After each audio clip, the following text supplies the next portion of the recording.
Le nouveau secrétaire général des Nations unies est entré en fonction le 1er janvier.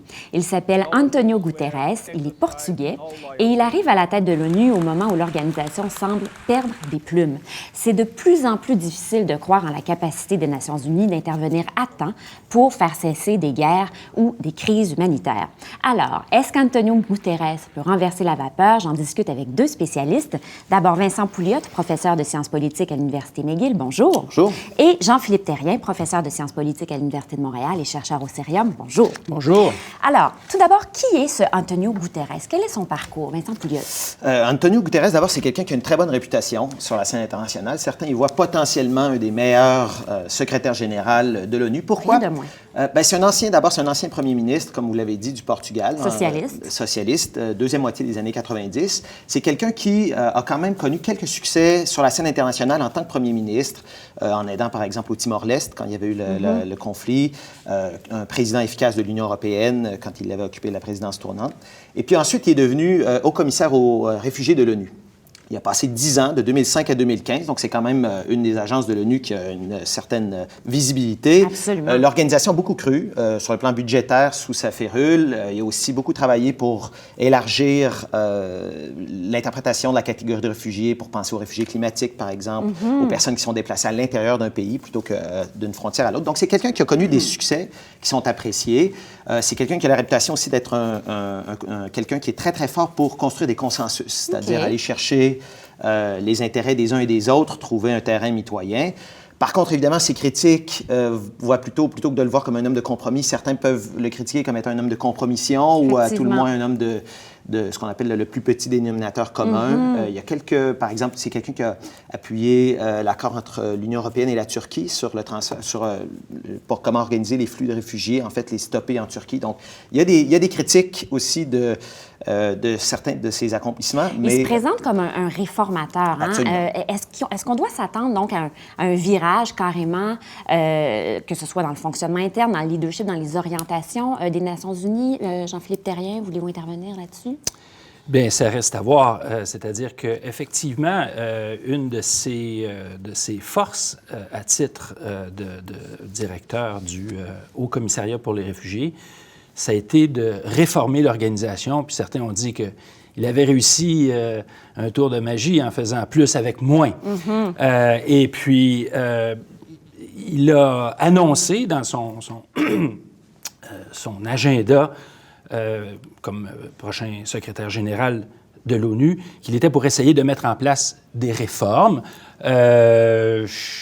On verra bien ce qu'il réussira à faire. Il parle beaucoup d'instaurer une culture de la prévention des conflits. Il a utilisé le mot diplomatie préventive. De quoi est-ce qu'il parle?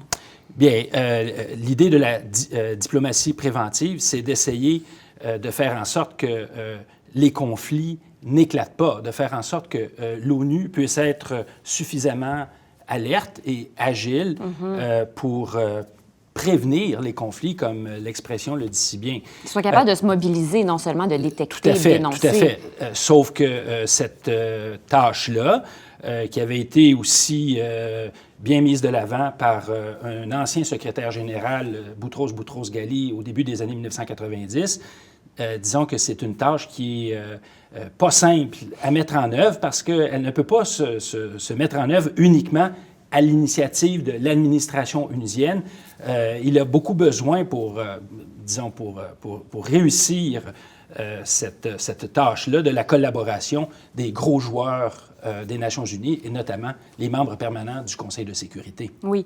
Ce qui est intéressant aussi, c'est que les Nations unies ont renouvelé avec cette nomination leur processus de sélection du secrétaire général. Donc, comment est-ce qu'ils ont procédé cette fois-ci? Puis pourquoi ils ont cru bon, pourquoi elles ont cru bon, les Nations unies, de procéder de cette façon, Vincent Pouliot? Bien, en fait, il faut savoir que la Charte des Nations unies fournit, disons, des instructions qui sont assez générales et dit en fait, c'est l'Assemblée générale qui élit le secrétaire général sur recommandation du Conseil de sécurité.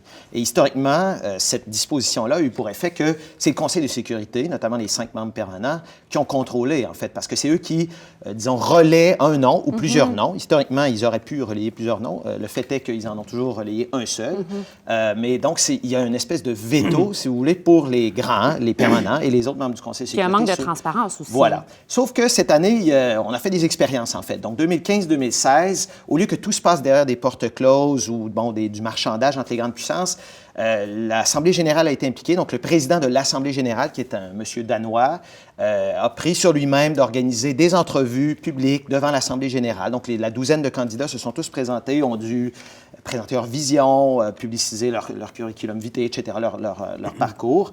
On a aussi fait même des débats télévisés. Et donc, quand même, ça a été une ouverture sur le plan de la transparence qui était sans précédent à l'ONU. Sauf qu'il faut aussi admettre qu'en bout de ligne, quand est arrivé l'automne, donc septembre, début octobre, la décision a été prise, comme elle avait toujours été prise, derrière des portes closes, par les membres du Conseil de sécurité. Et Guterres, c'est celui, en fait, de la douzaine de candidats encore, c'est ce qui l'a distingué par rapport aux autres, c'est que c'est le seul qui n'a pas eu d'opposition ouverte d'aucun des membres permanents. Donc, on a encore cette même dynamique-là d'un secrétaire général qui est choisi possiblement parce que c'est celui qui a suscité le moins de controverses et non pas parce que c'est le meilleur. Donc, c'est un peu le problème qu'on reproche à ce processus-là.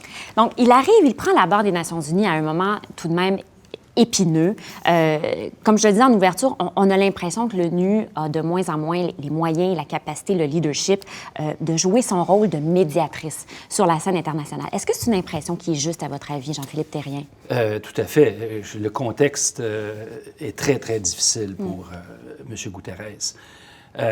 D'emblée, je pense qu'on peut dire que l'ONU se trouve à être dans un état de très grande faiblesse politique. Je pense qu'une des meilleures illustrations de ça, ça a été l'impuissance de l'ONU dans la bataille d'Alep au mois de décembre. Plus largement, je pense que la plupart des observateurs s'entendent pour dire que l'ONU, au cours des dernières années, a souffert d'un manque de leadership politique.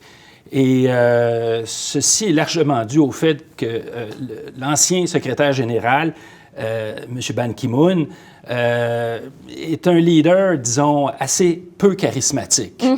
Et donc, très effacé. Très effacé, qui ne voulait jamais déplaire aux grandes puissances. Et manifestement, ceci a contribué à marginaliser l'ONU dans les grands débats internationaux.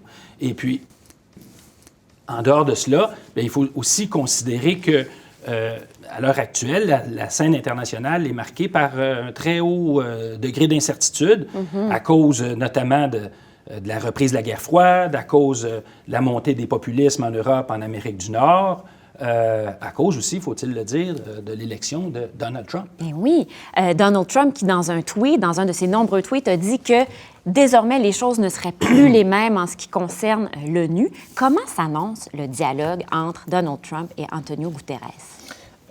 Pas facile. Pas facile. Mais disons quand même, il faut rappeler aussi que, disons, si on retourne dans le temps, après l'élection de George W. Bush, qui avait nommé John Bolton comme représentant permanent des États-Unis à New York, les choses ne s'annonçaient pas non plus de manière très positive. Je ne veux pas relativiser la situation, mais quand même, on ne peut pas dire que c'est la première fois dans l'histoire de la relation entre les États-Unis et l'ONU qu'il y a un risque de tension ou de certaines difficultés diplomatiques, politiques.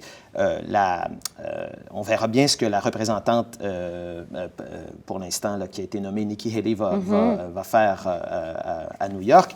Mais c'est vrai que pour moi, le plus grand défi d'Antonio Guterres, ça va être justement, lui, ce qu'il a dit, en fait, c'est qu'il veut recentrer, par exemple, au Conseil de sécurité, l'approche s'éloigner du chapitre 7, qui est le chapitre dans la charte où, en fait, on parle d'emploi de la force, donc en cas de conflit, comment est-ce que l'ONU peut mandater des opérations de paix ou d'autres formes d'opérations, pour plutôt utiliser les outils qui sont dans ce qu'on appelle le chapitre 6, c'est-à-dire des outils diplomatiques. Vous l'avez mentionné, les outils de prévention, de médiation.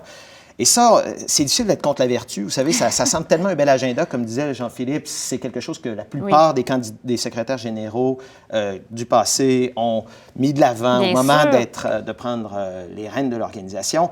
Mais c'est la mission même, fondamentalement, de l'ONU. Mais le problème, c'est que les pays ne se mobilisent pas, en général, tant qu'il n'y a pas une crise. C'est un problème, si vous voulez, structurel du multilatéralisme. Puis l'autre problème qui n'est pas unique à l'ONU, c'est le problème de toute politique publique, c'est que la prévention, ça ne fait jamais les manchettes. Quand on prévient une crise, quand on prévient de la violence, ça ne fait pas la une dans les journaux. Donc, c'est difficile de mobiliser, surtout quand, dans un état lamentable de ressources, surtout financières, c'est difficile de mobiliser des ressources quand il n'y a pas encore une crise ouverte. C'est ça son défi, à mon avis. Oui, puis bon, les Nations unies qui ont un budget de plusieurs milliards de dollars par année, il faut les trouver quelque part. Et les États-Unis contribuent à hauteur d'environ 20 à ce budget-là. Et on voit que la relation risque d'être complexe avec Donald Trump. Donc, il y a des défis de financement aussi qui se posent. Tout à fait. Peut-être pour corriger une chose que vous venez de dire, vous parlez allez-y, corrigez-moi. Plusieurs milliards de dollars. Je pense qu'on pourrait plutôt dire quelques milliards de dollars. Le budget régulier des Nations unies tourne plutôt autour de 4 ou 5 milliards. On dit souvent que le budget des Nations unies est l'équivalent du budget du service des incendies de la ville de New York. Alors, ça donne une idée de... Effectivement, ça met les choses en perspective. De l'ampleur des ressources qui sont à la disposition de l'organisation pour résoudre les crises internationales. Donc, qu'est-ce qu'il va devoir faire, Antonio Guterres, pour donc réaffirmer la pertinence, redonner son leadership aux Nations unies? C'est certainement pas la tâche d'un seul homme, mais comment il va s'en sortir, notre ami Guterres? Bien, on verra bien, mais disons que on peut s'attendre à ce que, à court terme, il soit fortement préoccupé par les crises qui traînent. Et je pense ici notamment à la crise syrienne, le cas du Yémen, le cas de la Libye, qui sont des enjeux qui ne vont pas disparaître demain matin de l'ordre du jour des Nations unies. Il y a l'accord de Paris sur le climat aussi. Tout à fait, qui est un accord en novembre. Qui est peut-être qui impose moins de défis à court terme, mais néanmoins, vous avez tout à fait raison de dire que ça va faire partie de ces grandes préoccupations. Ça va être dans son agenda. Alors, il y aura beaucoup de rebondissements en perspective et nous serons là à Planète Terre pour décrypter le tout. Vous faites un formidable duo, Vincent Pouliot, Jean-Philippe Thérien.